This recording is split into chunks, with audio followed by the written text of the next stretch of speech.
All right, Derek Piper, before we get into our projected stat leaders in this fun conversation about this team, Tomaslav Ivisic is on campus. He is at Illinois, which is something I've been waiting for just to make sure he could get in here. Orlando Antigua told us a couple weeks ago that it was just a couple days, and now he's here. And Illinois introduced him. So imagine everything is good with Tomaslav Ivisic.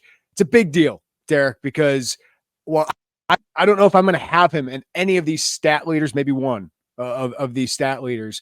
Just his presence, I think, is huge. The ability to stretch the floor, the ability to work in the post, both offensively and defensively, give you some rim protection, give you somebody who can compete at least defensively against these traditional posts in the Big Ten. And I think his playmaking ability, his connectedness, he can kind of connect everybody offensively with his ability to, pass the ball. I just think they don't have another piece quite like him at his size with his skill level and rim protection. So I don't know what his final stats are going to be, but I feel like he's going to be more impactful than whatever that stat line is. So just to have him here and get through that process, I think is huge. It is, for sure. And to see him already out there on the court working with Orlando Antigua, I think he's going to be huge for Marez Johnson to go against every day in practice. And to hear that his official measurements, 7'1.5", 250 when he got to campus. So that's a big dude down low and turning 21 next month as well. So think about some of the battles in the Big Ten, Omar Ballo, obviously Vlad Golden at Michigan, Julian Reese. You can go on down the line, whoever you're going to play. I mean, you're going to see Cliff Amori and the big man from Tennessee, Jonas Adu as well, between those two battles against Arkansas and Alabama in the non-con. So to have that type of physical presence down low and a guy that can stretch the floor, a guy that can play pick and pop, that allows you to play 5 out offensively, allows you maybe to put him in like that pinch post area and maybe, like you said, do some handoff stuff, do some passing to cutters. He's just, I love his skill offensively. I think he can do a lot of different things. He's got good touch around the rim as far as his left hook and what he can do there. So I personally think he'll make probably more. I think there's more of a seamless transition for him offensively. Defensively, although even if he's not, swatting shots left and right, just having – we saw it with Kofi. Like Kofi wasn't the best shot blocker, and I'm not saying he's going to be that as far as what Tomaslav's going to be, but just somebody that has that presence around the basket, even if he's sitting and drop and guys are trying to drive on him. Like Coleman just couldn't do it. You could power through Coleman, and Coleman was playing so deep in that drop last year. I know we talked ad nauseum about that last year. I think Tomaslav is going to be a nice upgrade as far as what that's going to look like with him. Not the most mobile big man out there, so there might be some things where you don't want him in switches, you don't want him having to hedge out or those type of things with him. And Marez is still going to play. Like Marez is going to push him for minutes for sure, but his presence with his age, with his experience, who he's played against, and his size and skill offensively, he's a big piece. He's a big part of Illinois getting where they can go this year. Yeah, I know I keep saying this, so sorry to repeat myself, but I feel like his impact can be like Rink Mast. Only he's taller. Like Rink is 6'9". Now Rink was a more proven college player, a little bit older at that time, maybe a little bit better offensively, just more proven. He had a bigger usage rate at Nebraska than I think Tomaslav will have.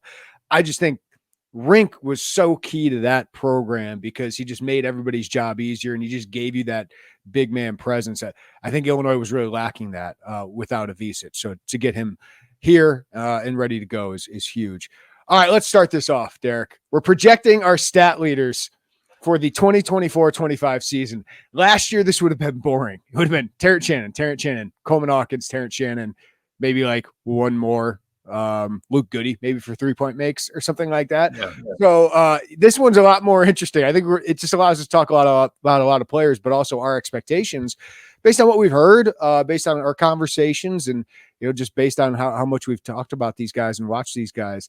So let's start with minutes per game, because I don't know how many guys are actually going to be over 30 this year. Last year, there were 3 guys over 31 minutes per game. One, does anybody go over 31 minutes per game on this team there? The guy that I'm going to choose, I think, has a chance to do it. I think Kylin Boswell could be in that low 30 range as somebody that is going to be that veteran presence in the backcourt. I think he's going to give a two-way impact. I've heard a lot of really good things about the way he's defended. And then obviously offensively is a proven shot maker from the outside. We'll see what more he can do as far as getting downhill with a leaner frame, being able to facilitate some. I know that it'll be interesting to see what ultimately the balance is between him and Kasparis as far as ball handling duties, playmaking, and all that as that goes. DGL is going to try to push that, I think. Not to say that, whether it's Kasparis and DGL, whether it's Kylin and him, DGL is going to try to get out there. And I think he's got a chance to make a nice role for himself if he's able to be more efficient offensively and then really use that defensive end as something that makes Brad want to put him out there. But I think with Kylin being that two-year player at high major level, starter last year, 19-year-old as a junior, should be more steady this year, I would imagine. And I think he's going to crack the 30-minute per game mark. And to give you my answer, I think he's going to lead the team in minutes. Okay. No, I'm with you. I think it's Kylin Boswell. One, because of his versatility. He can play with Kasparis, he can play with Dre, he can play with Ty Rodgers if Ty Rodgers was running some point. He can play with so many different guys, but it's got to be a guard, right? Because front court, they're very deep. Front court guys generally don't play as many minutes unless you're Coleman Hawkins. So it's got to be a guard, and I think that's Kylin Boswell still, which puts him in the discussion for a lot of these stat categories, because the more minutes you play, the more opportunities you're going to have. But Derek, you wrote a phenomenal feature on him. Great job with that. Is there one thing, people go read it, just search Kylin Boswell on it 24/7. I'm sure you'll find it. But is there anything that really stood out of when you're talking to Jeff Alexander, his dad, or Kylin? Yeah, no, I appreciate the kind words of that. It was great to talk to all those guys. I think it was interesting to hear Kylin be kind of open about the outside noise about him at Arizona and talk about he wants to change narratives. He knows what people have said about him and took some ownership. I got to change my habits. I need somebody to be hard on me. I think he gave Brad a lot of credit of he's not going to let me be comfortable here at Illinois. He's not going to let me settle in and be satisfied with my work or just understand that I gotta be who I'm supposed to be at this point. I was a 5-star, a Team USA guy, and now this is my 3rd year. So just hearing that, he's working late night, a lot of nights with Jeff Alexander over there at Ubben. He hopped out when I talked to Jeff. They had just hopped off the court for a workout at 8:30. And then I got a chance to talk to Jeff a little bit more at Peach Jam, and he's like, there are nights he's in there till 11.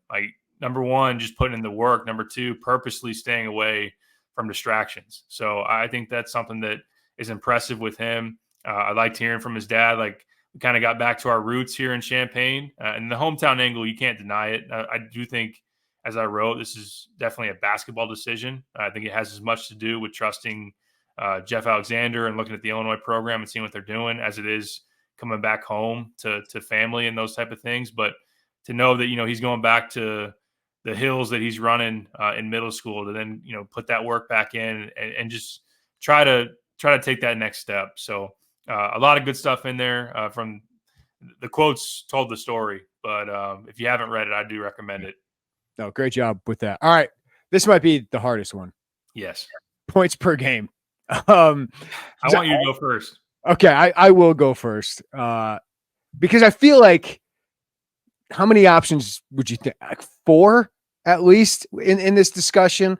Trey White, Ben Humrickhouse. I'm not giving up there. I still really, really high on him. Kylin Boswell and Kasparis Yakashonis. Yep. So I feel like those guys are all double-digit scorers. I'm going with Kasparis Yakashonis. And I am all aboard the hype train. I think he's going to average 12-plus points per game. But what I've learned from watching Terrence Shannon, Ayo Dosunmu, and a lot of Big Ten scorers, and this will lead into one of them, so I'll kind of get rid of my other one. Getting to the free throw line is really important when scoring points. And Yakashonis, who I will project to make the most free throws on this team, he averaged 8 free throws makes per game, basically, over in Europe last year. And his ability just to do that, his ability to create off handoffs and ball screens, and then his ability to shoot. He makes everybody else better. So he's going to be in the discussion for another stat here, but I just think the ability to get easy points at the free throw line, he's got size to get to the rim. So while he's not the most explosive at the rim, he can get there and he can make shots. And just seeing what he's doing the spring, the summer, and competing at the highest level, Derek, like this stuff translates. This isn't a normal 18-year-old guy who just turned 18. He plays like a guy who's a couple years older than that. So I believe the first round draft type with him. And if he's going to be a first round pick, he's probably averaging 13, 14, 15 points per game. On this team, I think that's going to put you in the running to lead the team. So my next pick probably would have been Boswell because of the minutes, because of the opportunities he's going to have. I just don't know if I have the same minutes with Humrickhouse and White, who at the times could probably be the best scorer on the floor. Will Riley, we should probably mention it part of this. I just think the physicality part of it, I don't worry about as much with Kasparas as I do with Will Riley, though Will Riley will score plenty of points next year. So I'm going with Kasparas. That was the pick that I had in mind as well. I wanted to give you, I figured you'd pick Kasparas. I wanted you to go to first, and then I was going to give you the argument for Kylin Boswell. Okay, go for it. You've already touched on the minutes part of it. I think when you look at last year, 9.5 points a game at Arizona, and that was a season where he was inconsistent. He was up and down. So I think that now stepping into being an upperclassman, can expect a little bit more steadiness from him. He shot 38% from three. I don't think that's going away. I think he's going to continue to be a very efficient three-point shot maker. He's not playing next to Caleb Love. Now, I do think that Kasparas Jagachonis is going to have a high usage rate. I do think that there's going to be a number of different options around the court in terms of who to tap into. But as a spot-up shooter, like if you're going to play some booty ball, whether that be with Humrickhouse, whether that be with Ty Rodgers, you're going to let Kasparas come off ball screens. Maybe guys with his talent are going to try to gravitate towards him. I think Kylin is a kick-out shooter. I think Kylin in transitions got a chance to really find some points. And like you said, this is a guy that didn't get to the free throw line at all last year. Maybe that finally changes a little bit with his leaner frame, putting a little bit more pressure on people off the dribble. So it wouldn't, in my head, take a whole lot, whether it's not playing with Caleb Love, whether it's not being a zero at the free throw line, all of a sudden he could be a 13, 14, 15 points per game scorer. So there's an argument for him. You can make an argument, like you said, for 4 or 5 different guys. I believe I'm with you. I'm all in on Kasparas, and I think he's probably the best answer here, but I wanted to give you the Kylin angle too. Well, I think Kylin very likely could make more field goals per game than Kasparas. Right. Like it just for me that those easy points at the free throw line, I think are going to be big and make him a little bit more consistent. But yeah, I mean, I think Trey White will have a chance to do something like this. So let's go into that next one. This one, I think it's a seamless transition. Bench minutes / points. If you have the same guy, you can go for it, Derek. But this is kind of a discussion of who you think comes off the bench first in that probably Will Riley, Trey White, Ben Humrickhouse conversation. This is tough. This is really tough. We've spent way too much time on the radio show trying to figure out who's going to start. And I have taken the stance of I think that Will Riley is going to come off the bench. That could be a totally old takes exposed type of thing. Maybe you have to make choices between Ty Rodgers and Trey White as well. I think for bench points, I will go with Will Riley. If I'm bringing him off the bench, I think he's going to be the guy that scores the most. Now, what's interesting here is that I have Trey White and Humrickhouse as the 3-4 with Kylin and Kasparas as the 1-2. I think Ty Rodgers is going to still play a big part of this team. Yeah. And I think you may even have Ty Rodgers in your starting lineup. I think Ty will probably play the most minutes off the bench, but Will scores the most. Does that make sense? Like, I don't know, but I don't feel good about any of it. Like Ty could easily start, especially with what he's doing on the court this summer. And I could be wrong about Will too. Listen, it's a fascinating conversation because I could see Ty Rodgers starting with Ben Humrickhouse starting because I love Ben Humrickhouse shooting next to Kasparas and Kylin Boswell. He's such a good shooter that to have that guy to spread the floor, I think would be phenomenal. Trey White, though, I love the idea of bringing him off the bench to be the go-to scorer once he comes in. Now, he's probably too good to bring off the bench. So I think you're right. Ty Rodgers minutes, Will Riley points. It's hard to see Will Riley coming off the bench sometimes, given his pedigree. But I just want to make the argument that Trey White is a 23-minute-a-game guy off the bench, is the go-to scorer off the bench. makes a lot of sense. And I know he probably wouldn't be happy with not starting, but he could have like a better role there. Hey, when you come in, we're going booty ball to you, right? And you can create, and you're going to have one-on-one situations with a lot of shooters around you. So I find that fascinating. So just for the sake of the argument, I'll go Trey White, because if you're bringing him off with Dre Gibbs-Lawhorn off the bench, and maybe Will Riley too, like that's a heck of a second unit. Merez Johnson can be involved in that. Like that'd be a really good second unit that I think kind of fits each other, because Dre and Merez and Ty, are you gonna bring all your defenders off the bench? Like that's what I'm trying to figure out, is what's the best mix. And I think Trey is the lead scorer of that second unit, could make a lot of sense. No, that's a good point. And I think with Ty, that starting lineup, if you do go Kylin, Kasparis, Hamrikaus, and Ivisic around him, that's maximum floor spacing. You got 4 guys that can all shoot the 3 at a pretty good clip and allow Ty to then be that rebounder, that guy around the rim. So, yeah, I get that point. If you bring in Ty and Merez, that might not be the most ideal pairing together. And I think that Ty is going to be given the chance to be like the leader of this team, or one of the prime leaders, and maybe someone also that sets the tone with some of the other things that he brings, the physicality, the toughness, the defense, and rebounding. So I don't feel good about any of it as far as making a pick on this and feeling confident, but that shows the options that Brad has, which is very exciting. Yeah, and the other part is you could bring Hamrikaus instead of Trey White off the bench and kind of be that go-to scorer. So I just find that one of those guys could really do that well.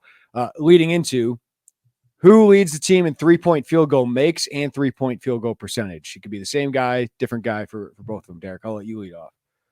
I'll probably go same guy. I definitely think makes Hamrikaus. I think he's going to get a lot of looks from the outside. I've heard he's just been a sniper this summer, especially recently. Didn't hear a ton about him early, like as far as like, mid-June. There were other guys that were drawing maybe a little bit more hype, but in getting some of the buzz lately, it sounds like he's just been shooting the heck out of the ball. I mean, 42% from 3 last year on 5+ attempts per game. That's what he does. That's what he does better than any other part of his game. I do think he can play booty ball and those type of things. But 3-point shooting, and especially if Kasparis can create breakdowns for defenses, Kylin can do certain things. Different guys can attract attention. He's a guy that I think they want to run some actions to. I think he's a guy that if he can run the floor well enough in transitions, kind of that, even if maybe a trailer type, to get those looks. So I think as far as makes go, even though I think Kylin can challenge for that, and then also percentage, I don't know if he'll be a 40+% guy again, like he was in the Valley, but I think he's high 30s at the very least. But the one thing that usually translates is shooting, right? Especially if you're 6'9", like Division I to Division II, like you still shoot from the same spot. Now you have longer defenders coming at you, but he is 6'9". And what I love about him is his quick release, and obviously he hits a high percentage. But his job is to make 2 or 3 threes a game, and I think he's very capable of that. And I do think he's a mid to high 30s guy at worst, just because this is what he does. Like you said, Derek. So a little bit bigger than Luke Goody. I think he's more versatile offensively. Worry about him a little bit defensively, but he's got size. So I just think he's an upgrade at that position. And he's one of my favorite additions that they made of the offseason.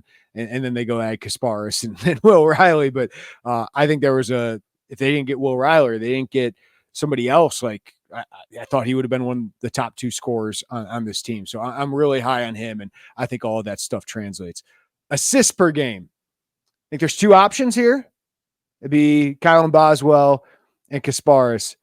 This is Kasparis again, right? I think he's going to have the ball in his hands a lot more than I thought when Kylin Boswell first came here. But we have 17 assists in a game in the spring, and he's still killing it there. This guy creates. He's just a playmaker, great feel. If I'm Ben Hamrikaus and I'm Kylin Boswell and all these guys, I'm so happy to have this guy on the team, because he's going to make everybody better and just phenomenal passer. He's going to turn it over, though. Like, he would also be my turnover leader on this team, because freshman, he does try to make some plays that he probably shouldn't at some points, but he also makes a lot of plays. So I think they're both going to be around 3.5 plus, but I would probably go with Kasparis to be more in the 4.5, 5 range. Fully agree with all that you said there. I think he's the primary playmaker on this team. Kylin's going to have his chances for sure, but as far as like who gets the most pick and roll actions run for him in the half court, I think it's Kasparis. I think he's shown just crazy creativity with the ball, great vision, great feel, and he's going to open things up because I think his offensive capabilities to score are going to make people try to send two at him, and that's going to open up somebody that's going to be open on a roll, on a kick out three. And with the shooting that Illinois has around him, I think just the ability to hit Kylin on a kick out, Hamrekhaus, a number of different guys will produce obviously assist opportunities for him at a high volume. So Kylin, I think in terms of what I've heard, it still sounds like he's growing as a consistent playmaker, as a consistent guy that elevates others around him. He's shown at times flashes of making good passes and pick and rolls, but does have to be better at that, just kind of on the whole consistency wise. But there'll be a lot of opportunities, I think, for both of them, especially when Brad wants to play as fast as he does and getting out in transition. It might just be a case of, who has the ball at that point then to make that play. But Kasparis's creativity and vision are high level. And I know that when they recruited him, they thought, even though his 3-point shooting was really impressive and put up some really good numbers, they thought that maybe his passing was his best asset. Mm-hmm. All right. I think we did free throws. You don't disagree, Kasparis, right? Yeah, I agree. Okay. All right, let's get to more of the big guys. Rebounds per game. This one's a fun one because you got Tomaslav, 7'1", 250. Ty Rodgers averaged 5.3 rebounds last year. Hamrekhaus was over 3, right, per game, 4.7 per game. So that he's going to be in the mix there. You got some bigger guards on the team. Merez Johnson might average the most rebounds per 40 minutes on this team. But so there's a lot of options here. Trey White can average about 4 rebounds per game. So who are you going here, Derek? Definitely Merez per 40. No doubt about that. I mean, prior to Tomaslav showing up, it sounds like he's been getting about 15 rebounds a game per like 5-on-5 scrimmage. So I'm not going him here, but it's hard not to go, kind of the chalky answer, as you'd say, the easy Tomaslav, 7'1", 250. I'm really tempted to go Ty Rodgers, although I don't have him in my starting lineup, so I'm like getting pushed and pulled all around here. I'll take it. I'm going Ty Rodgers. Yeah. That's his job. That's his job on this team is go rebound, play defense. We can talk all about the jumpers. It'd be great if it happens. I don't want to get another 10-minute conversation about that. He's going to get some booty ball opportunities, and I think he's a really good distributor rebounding. Like, go get 3-4 offensive rebounds per game defensively. He's going to be a big part of this. So it's one area I thought Terrence Shannon could have been better at during his career, was attacking it. But Ty Rodgers, I think, has that mentality to be that small forward 3 guy who gets you 6 rebounds per game. So he averaged 5.3 in 23 minutes. I think he's going to average similar playing time or maybe a tad more if he does start, Derek. So that's his main job. If you told me Merez was playing 20 minutes per game, I would go with that. But I think it's going to be more close to like 10, 15 minutes per game. I love the pick. I'll take Tomaslav just because of his size and the fact that being around the rim at 7'1", 250, he's probably going to get a lot of opportunities. I will say, in watching his tape overseas, it wasn't like the most impressive part of his game as far as his rebounding goes. But as they continue to work on his strength, his physicality, not that he's poor in that aspect. I mean, already being 250. But yeah, I mean, Ty, we've seen like he's a guy that can play head above the rim, head at the rim type when he really attacks the glass, and he had some just takeover games as far as what he did at the glass. So offensive rebounding opportunities for teams can shoot a lot of threes too. That's an area that he could really rack up second chance opportunities, rebounds. So I love your Ty Rodgers pick. Just to be different, I'll take Tomaslav. No, I mean, Tomaslav's not a bad pick. 20 games in when he played for Montenegro, he averaged 7.2 rebounds per game. So when you're 7'1", 250, you're probably going to be around the rim a lot. Probably going to get a lot of rebounds. Blocks per game. This one's interesting because Tomaslav is more about a block a game kind of guy. But is there any other great rim protectors on this team? Like Merez, a little shorter at 6'8". So is he going to do it? Is Ty Rodgers going to up it? I'll probably just go with Tomaslav again because he's 7'1", 250, and he's going to play a lot. So I think it's probably around 1 a game. I don't think there's a great rim protection team, but probably is still better than last year because that's one thing that team really wasn't great at. Yeah, I'll go Big T as well. Merez has a chance. I mean, Merez, rangy and athletic as a defender for sure. It will depend on maybe how many minutes he logs. Ty Rodgers, as a help defender, that's one thing. Like how much he would be in that spot to be able to do that, but it's not a lot of opportunities, right? Like Tomaslav is going to be sitting there in drop coverage, like helping on guards. So I'll just go with him. Go Big T. Yeah. Don't overthink this. All right. Steals per game. Who you got there? Kylin Boswell. I think that just what I've heard about him, it sounds like he's been a ridiculously good on-ball defender. He averaged about 1.5 steals per game last year for Arizona. I think that was top 10 in the Pac-12. So it's something that he hunts off the ball. He's been someone that gambles a little bit in passing lanes, but just his ability now to complement his strength now with being a little leaner and being a little more laterally quick. He's going to hound the ball when he's on it. And I think that as a defender that's going to have some maturity to him, just know what he's going to see at this level, I think that he's going to be a really impactful defensive player and a guy that will take the ball away and get you going in transition. So I like Kylin as the pick. Yeah, it's interesting. Ty only averaged like a half a game last year, so I really don't think he's kind of in the realm here. It'll be interesting if that goes up with maybe guarding different kind of players. Kasparis is one to watch here. He averaged about 1.7 per game over in Spain. So it's just interesting to watch there. I do want to mention Dre Gibbs-Lawhorn here because we think of his role as defensively and how much of a pest he can be as an on-ball defender. I went back and looked. Do you know how many steals he had last year in 28 games, Derek? I know the minutes weren't that high, but if you had to guess how many steals he had in 198 minutes last year. 28 games, 14, 13? 2. What? What? So I just wanted to mention him because I know people would be like, oh, Dre Gibbs-Lawhorn could be in this. Like we're talking about rebounds per minute or rebounds per 40 minutes. Like, oh, Dre could maybe lead the team and, steals per 40 minutes. I don't know. He only had 2 last year.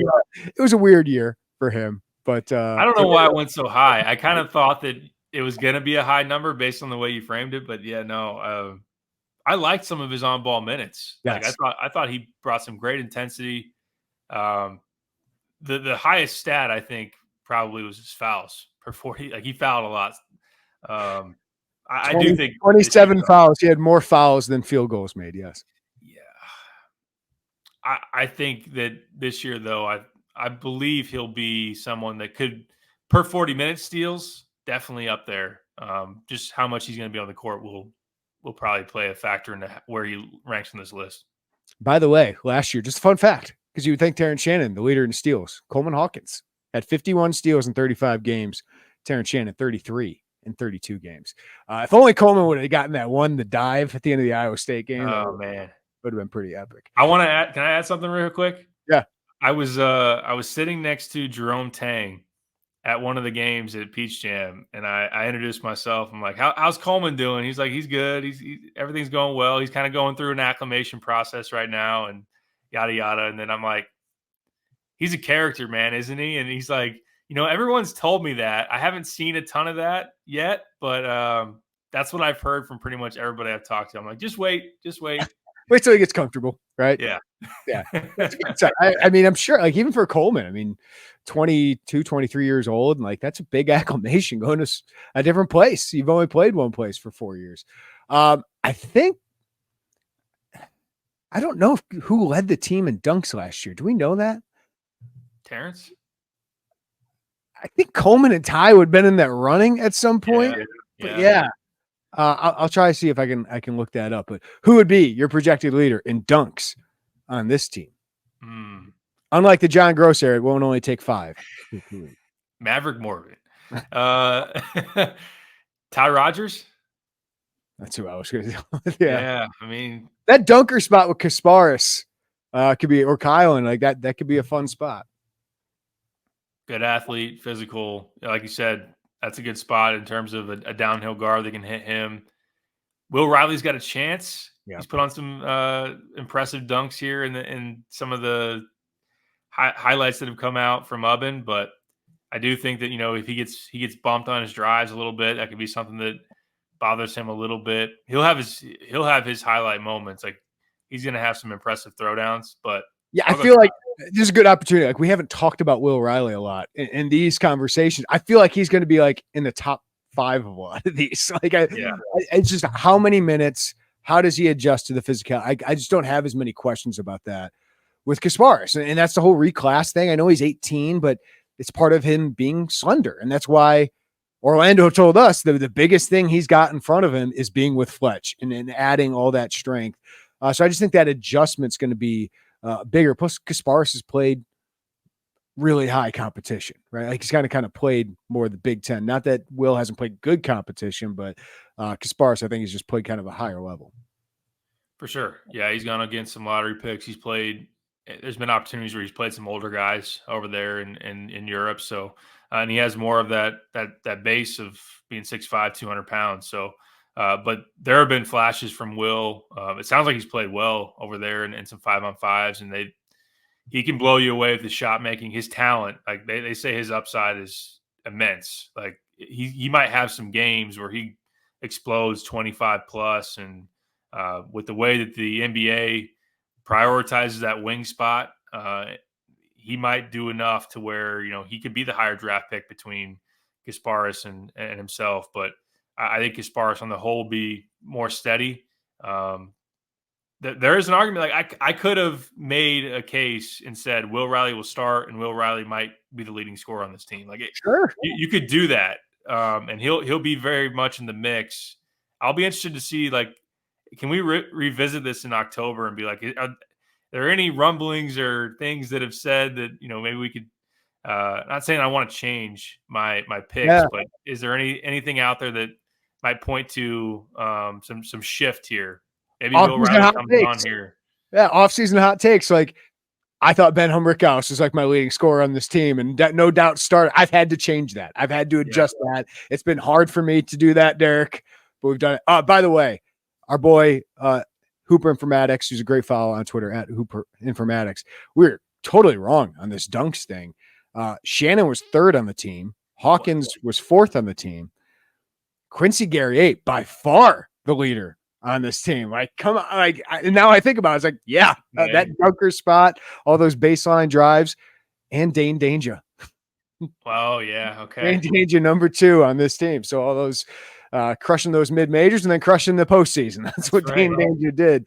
So we were completely wrong on that. So maybe this team does dunk less this year after losing Guerrier, Danger, Shannon, and Hawkins. If a backup 5 is that high, could Merez lead this team in dunks? I mean, when we talk about percentage of field goals as dunks, Merez is pretty high up there. Yeah. That's crazy for Shannon. I know, obviously, he missed 6 games, but this is like, I mean, still. But still, for Quincy did have some baseline. Now, when he tried to dunk on Klingon, it didn't go as well on the baseline drive. But that whole strategy of trying to go right at the best rim protector in college basketball just didn't work out very well. Didn't play. I got it the first 10 minutes, Derek. Get him in foul trouble. It's a completely different game, though. The kid behind him is a pretty good shot blocker too, just not quite as physically imposing. But boy, after 10 minutes, let's change it up a little bit, huh? Some would say in hindsight, yeah. But UConn, just a pretty monster. Good. Yeah, still proud we're not beating UConn no matter what you took at them. All right, Derek, anything else we want to add? Any stats we missed? Like, I could have gone deep into some analytics here, but did we miss anything? No, I think we got. I do feel good about Merez Johnson rebound percentage will be the highest. Yep. Is Merez Johnson fouls committed per 40 the highest as well? Could and be. Dre making a run for it? Could be still. You'd hope that Dre would dial that down a little bit. Trey White's another guy. You mentioned Will Riley. Trey White's somebody that we didn't add probably on as a leader of any of these categories, but he could be, he's of the roster, he's averaged more points than anybody at the high major level. Yeah. Than anybody. So like that could play rebounding wise. He's not a bad rebounder. He could certainly add that. I just think he'll dabble in a number of different categories, and overall he'll be a nice impact. The one I probably should have mentioned him more in is rebounding. 5.9 rebounds per game last year at Louisville. So, no, he's going to be like top, for me, probably be top 3 in points, top 4 in points, somewhere in there. Definitely top 3 in rebounds. He'll get to the free throw line, probably top 3 on this team. So, yeah, like I think he's a double-digit scorer, one of the better rebounders, going to play 20, 25 minutes per game. Yeah, it's weird because that's kind of what this team is, right? Like, you have so many of those options. You just don't know for sure who's going to be that guy. And that's pretty different than the last couple of years of watching this program. It's the last 5 years of watching this program. No doubt. Should we do technicals? Oh, we don't have Coleman anymore. That would have been an easy one. It's probably Brad. I mean, if we're including Brad, because I don't know. For such a hothead, he does not get teed up that often. He doesn't. Yeah. Oh man, that's a great last one here. I feel like I don't know these guys well enough yet. I know, right? Like I can see like Merez hanging on the rim, but how often is that going to happen? Yeah. DGL is going to yap for sure, but is he going to? I'm not saying it's a bad thing. I like a guy with a chip. It's going to go out there. Just don't. Kylin got a little bit of that to him. He does. A little bit of that dog, yeah. The magic word of that's cash. Like I feel like Ty has a demeanor he could if he wanted. He's just too nice. He's not nice like on the court to his opponents, but like I feel like he's too in control of himself. He's super nice, yeah. It'd be funny if it was like Kasparis. if he had that dog in him. Jason Jackson from Luka's got that dog in him. Yeah. So let's not generalize these Euros, all right? Oh, I hope he doesn't do the Luka complain to the refs. We had that with Curbelo, who never thought. Well, Coleman obviously too. Never thought he fouled those type of things. But who had more career technicals? Was it Coleman or Curbelo? Probably Curbelo. Probably Curbelo. Yeah. All right, that'll do it for us. That's a fun exercise, Derek, because it's so much. So like we'll have to come back and grade ourselves because I bet we did terrible. Feel pretty good about the DGL steals, man. I'm embarrassed. Yeah. All right, I'm embarrassed by dunks. Just completely forgetting about Quincy Guerrier mauling rims in November and December for the most part. All right, we appreciate everyone listening to the Illini Inquirer Podcast. Give us a follow, rating, review wherever you get your podcast. Check us out on YouTube as well. If you're watching on YouTube, hit that like button, subscribe, and hit that notifications bell. For Derek Piper, I'm Jeremy Werner. Everybody have a great day. Take care of each other. We'll talk to you next time on the Illini Inquirer Podcast.